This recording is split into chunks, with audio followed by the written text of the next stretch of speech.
नेपाल तपाईको घरको सम्पत्ति होइन।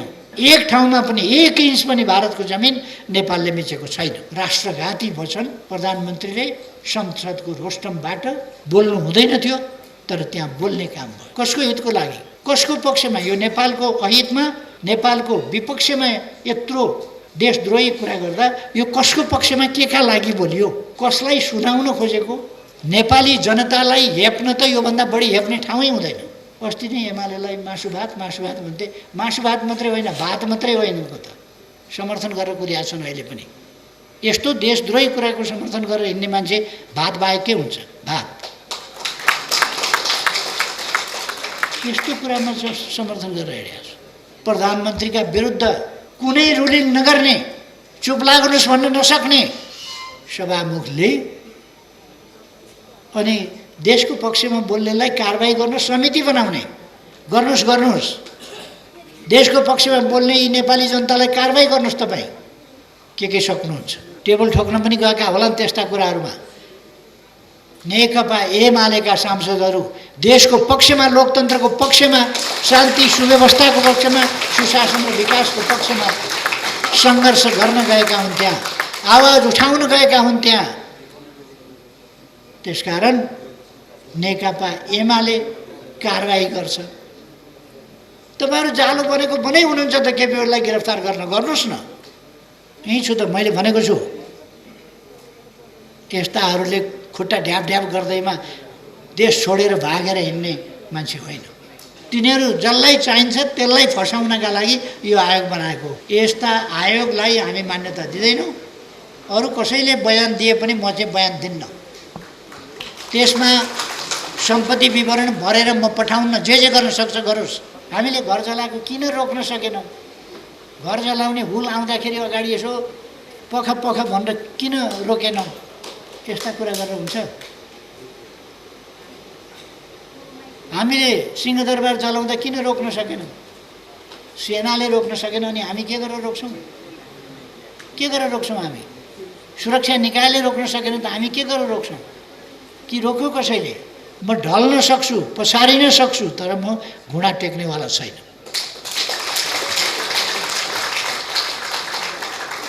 मेरो शिर काटिन सक्छ, तर मेरो शिर झुक्नेवाला छैन। केपी ओलीको दम्ब जस्ताको तस्तै। यो दम्ब होइन, देशप्रतिको प्रेम हो। यो झुक्दैन।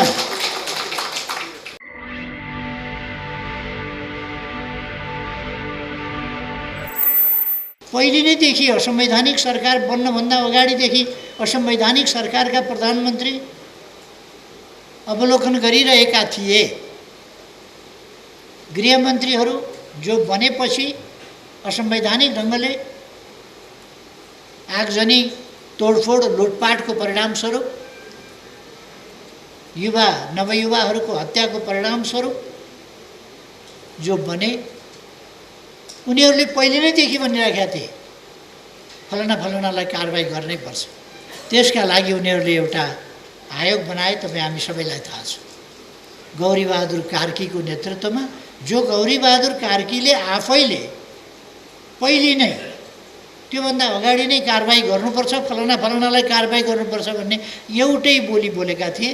त्यही बोली बोले बापत त्यो काम फत्ते गर्नका लागि गौरीबहादुर कार्कीको अध्यक्षतामा आयोग बन्यो। मैले त्यसै बेला भने यो आयोग एउटा नकली आयोग हो।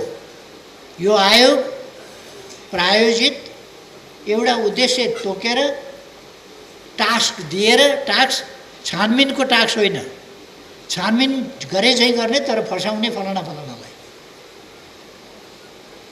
त्यसो भएर यस आयोगलाई हामी मान्दैनौँ र मैले भनेको थिएँ बयान दिन्न। मैले बयान दिइनँ, तर आयोगले बयान दियो भन्ने छाप्यो। म त्यसको धेरै लफडामा जान चाहन्छु। आयोगले मलाई प्रश्नपत्र पठाएको थियो। त्यो प्रश्नपत्र मैले बुझ्न पनि मानिनँ, बुझ्दा पनि बुझिनँ। म बुझ्दिनँ। यस आयोगलाई मान्यता दिन्न, यो आयोगमा मेरो स्वीकृति छैन, मान्यता दिन्न भनेर मैले पठाइदिएँ। किन बयान दिन्न त्यो कुरा पनि मैले बताइदिएको थिएँ। त्यो कुरा नगरेर उनीहरूले बयान दियो भन्ने बनाएर छापे, त्यो आफ्नो इज्जतका लागि गरेको होला, त्यसमा मेरो केही भन्नु छैन। मैले बयान दिइनँ। अहिले फेरि एउटा के बनाएको छ, त्यो छानबिन समिति के अरे सम्पत्ति शुद्धिकरण निवारण सम्बन्धी के बनाएको छ क्या, त्यो आयोग कि समिति के हो? त्यो कुनै संवैधानिक आयोग समिति केही पनि होइन। ज्ञानेन्द्र शाहले माघ 19 गतेको कुभन्दा पछि जसरी विरोधीलाई फसाउनका लागि सो कल्ड आयोग बनाएका थिए, संवैधानिक निकायहरू छँदैछन्, कानुनी निकायहरू छँदैछन्, राज्यका स्थायी निकायहरू छँदैछन्, हुँदाहुँदै नयाँलाई छानबिन नगर्ने, सेनालाई छानबिन नगर्ने, खोइ कसलाई छानबिन नगर्ने, केपी ओली र रमेश लेखकलाई फसाउने अथवा पुराना पार्टीका मान्छेहरू जसलाई पर्छ तिनीहरू जसलाई चाहिन्छ त्यसलाई फसाउनका लागि यो आयोग बनाएको। फेरि पनि म भन्न चाहन्छु, यस्ता आयोगलाई हामी मान्यता दिँदैनौँ। अरू कसैले बयान दिए पनि म चाहिँ बयान दिन्न। त्यसमा सम्पत्ति विवरण भरेर म पठाउन, जे गर्न सक्छ गरोस्।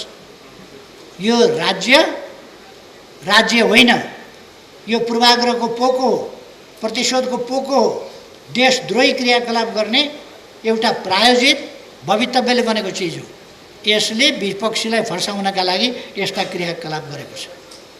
त्यो कुराहरू स्वीकार्य हुन सक्दैन।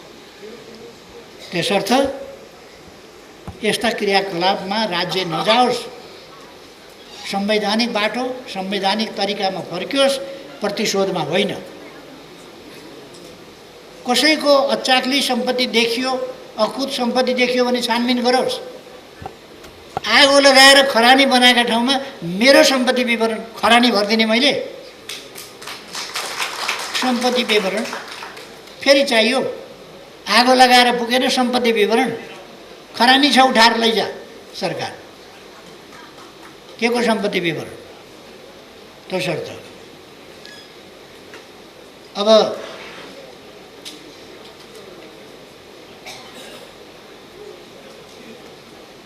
गौरीबहादुर कार्की आयोगले मैले धेरै ठाउँमा भन्ने गरेको छु, न 23 गतेको घटना, 23 गतेको हत्याकाण्ड उनीहरूकै आयोजनामा गराइएको थियो। कसले गोली चलायो थाहा छैन, गोली चलाउने को थाहा छैन। अनि प्रधानमन्त्री र गृहमन्त्री त्यो घटनास्थलमै छैन, उमाथि आरोप पुष्टि गर्ने कुनै ठाउँ छैन। तपाईँ हामी सबैले विचार गर्न सक्छौँ।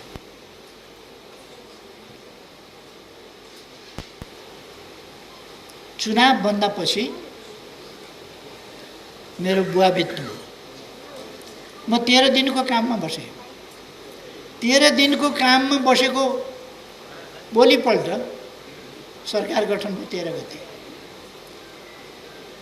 सरकारले हतार क्याबिनेट बसेर हतार निर्णय, पहिलो निर्णय पूर्व प्रधानमन्त्री केपी ओली र गृहमन्त्री रमेश लेखकलाई तुरुन्त गिरफ्तार गर्ने भनेर रातभरि नसुतिकन दौडधुप गरेर बलजफ्ती एउटा ठाडो पक्राउ पूर्जी, विशेष पूर्जी भनेर बिना आधारको गौरीबहादुर कार्कीको प्रतिवेदन, हावा प्रतिवेदन, पूर्वाग्रही प्रतिवेदन, त्यस प्रतिवेदनको आधारमा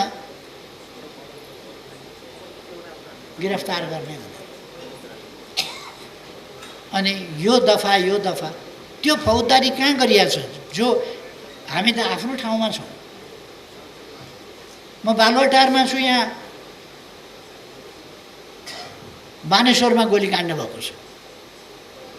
मैले भरसक मानव क्षति नहोस् शान्ति सुव्यवस्थाको राम्रो प्रबन्ध गर्नु भनेर सुरक्षा निकायहरूलाई सबैलाई एकै साथ राखेर निर्देशन गरेको छु। तै पनि परिस्थिति पर्यो होला। के परिस्थिति पर्यो प्रहरीले जान्ने कुरा हो। कस्तो परिस्थितिमा गोली चलाउनु पर्यो। अनि सरकारी सम्पत्ति रक्षा गर्नका लागि त उसले गोली चलाउँछ होला नि त, हतियार दिएकोले। होइन भने प्रहरीलाई कारबाही किन गरेन, किन गिरफ्तार गरेन, किन केही भएन त? थाहै छैन कसले गोली चलायो। थाहै नभएका ठाउँमा केपीओली चाहिँ फसाउनै पर्ने, यस्तो खालको पूर्वाग्रहपूर्ण क्रियाकलाप।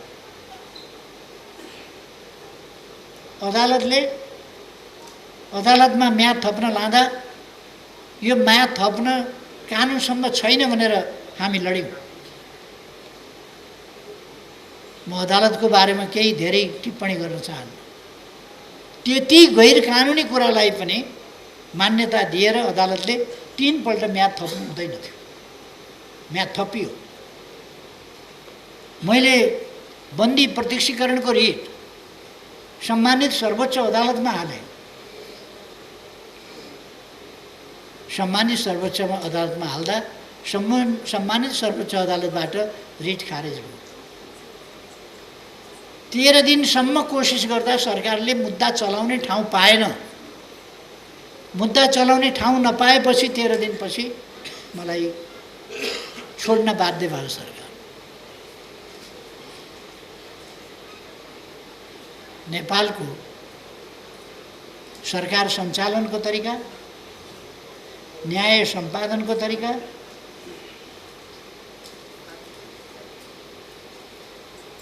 अदालतबाट हामी न्यायको अपेक्षा गर्दछौँ, स्वच्छ न्यायको अपेक्षा। अदालत सम्मानित हुन सकोस्,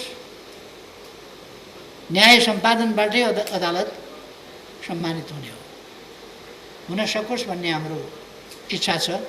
हामी अदालतलाई सम्मान गर्दछौँ। अदालतबाट न्याय पाउनु पर्दछ भन्ने हाम्रो धारणा हो।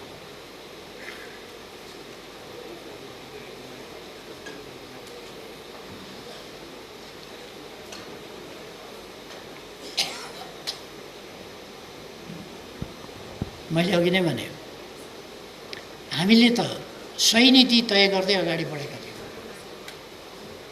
यो तथाकथित परिवर्तन के भएको हो, असंवैधानिक परिवर्तन के भएको हो, त्यस सम्बन्धमा हामीले कुरा गर्यौँ। हामीले निर्वाचन होइन, प्रतिनिधि सभा हुँदाहुँदैको प्रतिनिधि सभा विघटन गरेर आफूले भने जस्तो यसै गरी वर्षक 2/3 को यस्तै सरकार बनाउनका लागि अर्को निर्वाचनको आयोजनाको नाटक गरियो। हामीले भन्यौँ संविधानको कुन धाराबाट संविधान चाहिएन, प्रधानमन्त्री बन्न संविधान चाहिएन, संविधान विपरीतको प्रधानमन्त्री बन्छ, संविधान विपरीत प्रतिनिधि सभा भङ्ग हुन्छ। अनि सम्मानित राष्ट्रपतिजी भन्नुहुन्छ बडो जुक्तिले लोकतन्त्र बचाए भनेर। अहिलेसम्म आइपुग्दा राष्ट्रपतिजी रबर स्टाम्प बनेर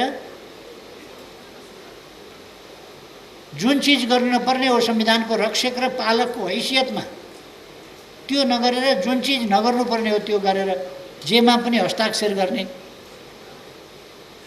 काम राष्ट्रपतिज्यू गरिरहनुपर्छ। सम्मानित संस्थाको बारेमा मलाई बोल्न इच्छा थिएन, तर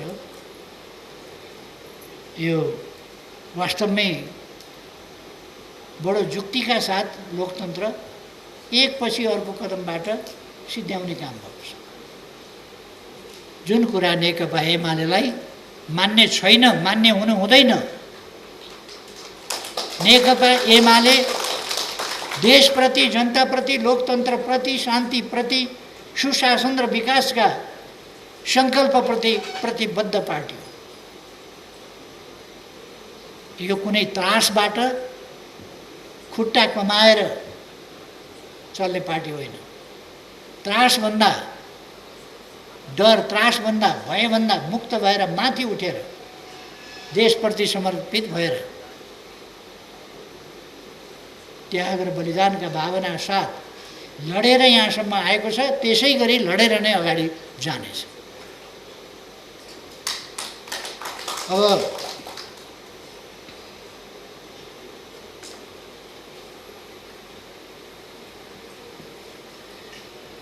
हामीले त्यही सही नीतिहरू कार्यान्वयन गर्नका निम्ति आन्दोलनको माग गरेका थियौँ, आन्दोलनमा जाने कुरा गरेका थियौँ, तर हामी एक्लै पर्यौँ। अरू शक्तिहरूले ती कुराहरूलाई बुझ्न नसक्दा र तत्काल भर्खर उठिरहेको मनोबलका साथ हामीले मात्रै यी चिजहरूलाई रोक्न सक्ने अवस्था भएन। जुन तहको षड्यन्त्र थियो, जुन तहको व्यापक र गम्भीर गहिरो षड्यन्त्र थियो, त्यो षड्यन्त्र तत्काल हामी एक्लैले पराजित गर्न सकेनौँ। त्यसकारण आजको परिस्थिति आएको।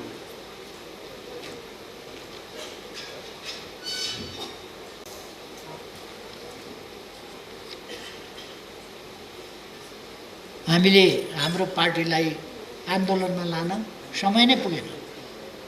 यता निर्वाचन घोषणा गरिदिइसक्यो, मनोनयन भनिदिइसक्यो र हामी पृथक एकदम एक्लिएर, हामी मात्रै एक्लिएर टुक्रुक्क पर बस्न सक्दैनथ्यौँ। त्यसकारण यस प्रक्रियामा पनि हामी सामेल हुनै पर्थ्यो। त्यसलाई पहिलो कुरा त हामीले रोक्न पर्थ्यो, रोक्न नसकेपछि सामेल हुनु पर्थ्यो। त्यसका निम्ति समय आइसक्यो, हामीले आन्दोलन गर्ने समय पाएनौँ। यो कुरा बुझेर नै उनीहरूले फागुन 21लाई नै निर्वाचनको समय घोषणा गरे।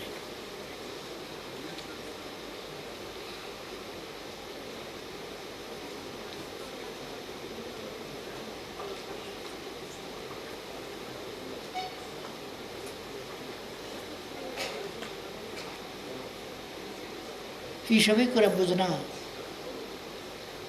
बुझ्दा सजिलै छ, तर कसो कसो बुझ्न गाह्रो। अरू पार्टीले त बुझ्दै बुझेन। हाम्रै पार्टीमा पनि कतिपय अन्यल रह्यो, के हो भन्ने कुरा।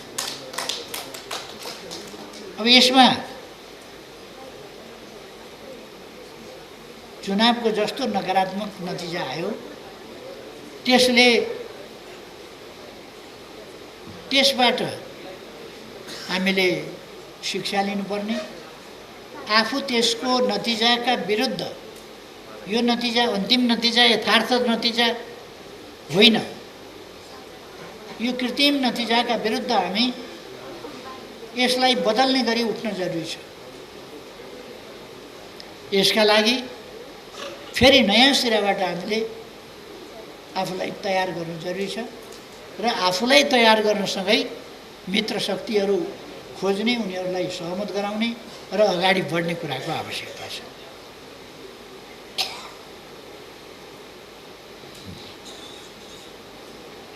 हाम्रो पार्टीले आत्तिनु हरेस खानु हुँदैन थियो, तर अलिकति हाम्रो पार्टीभित्र पनि आत्तिने हरेस खाने खालका प्रवृत्तिहरू केही देखा परे। ती कुराहरू हुनु हुँदैन थियो। आँधी हुरी अलिकति चल्ने बित्तिकै, अलिकति हुरी बतास चल्ने बित्तिकै ढलिहाल्ने, लत्रिहाल्ने खालको कलिला पातहरू जस्तो, कलिला झारपातहरू जस्तो हाम्रो पार्टी होइन। हाम्रो पार्टी यस्ता कुराहरूलाई विश्लेषण गरेर दरो उभिनु पर्दछ, स्पष्ट हुनुपर्दछ र त्यसका विरुद्धमा सङ्घर्ष गर्न उच्च मनोबलका साथ फेरि नयाँ तयारीमा जुट्नुपर्दछ।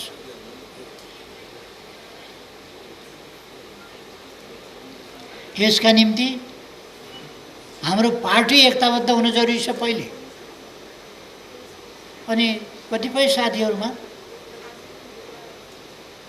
भ्रम अन्यल देखा पर्यो। विरोधीले कत्रो हमला गरेको छ, कसरी हमला गरेको छ त्यो कुरा नबुझ्ने, अनि आफ्नै आत्मभर्सना, आफ्नै भर्सना गर्ने, आफैले के गरियो, कमी गरियो भनेर भर्सना गर्ने। केही पाइएन भने शिर चाहिँ काटेर टेबलमा राखिदियो भने शिर बिनाको भयो भनेदेखि हाम्रो पार्टी मजाले अगाडि बढ्छ कुद्छ भन्ने भ्रम पाल्नु। त्यो खालका सोचहरू पनि पार्टीमा यता कता कति देखा पर्ने अवस्था रह्यो। हामीले समीक्षा गर्नुपर्दछ। समीक्षा किन गर्ने? हाम्रो पार्टीलाई चुस्त दुरुस्त अगाडि आइपर्ने चुनौतीहरूको सामना गर्नका लागि समीक्षा गर्ने कि अन्यलमा पर्न, भ्रममा पर्न, आत्मभर्सना गर्न? हाम्रै कमजोरी हो, हामी नै अगति लाउँ। हाम्रा घर जलाएको ठिकै हो, हामीले घर जलाएको किन रोक्न सकेनौँ? घर जलाउने हुल आउँदाखेरि अगाडि यसो पख भनेर किन रोकेनौँ? यस्ता कुरा गरेर हुन्छ? हामीले सिंहदरबार जलाउँदा किन रोक्न सकेनौँ? सेनाले रोक्न सकेन अनि हामी के गरेर रोक्छौँ? के गरेर रोक्छौँ? हामी सुरक्षा निकायले रोक्न सकेन त हामी के गरेर रोक्छौँ? कि रोक्यो कसैले? राज्य संयन्त्रले रोक्न सकेन त हामी कसरी रोक्छौँ? त्यसो भएर हामीले थेक्न नसक्ने गरीको आक्रमण हामीमाथि भयो। यस्तो आक्रमण भयो, हामीले जुन हतियार लिएर आक्रमणलाई रोक्न सक्थ्यौँ त्यो हतियार नै निष्प्रभावी भइदियो।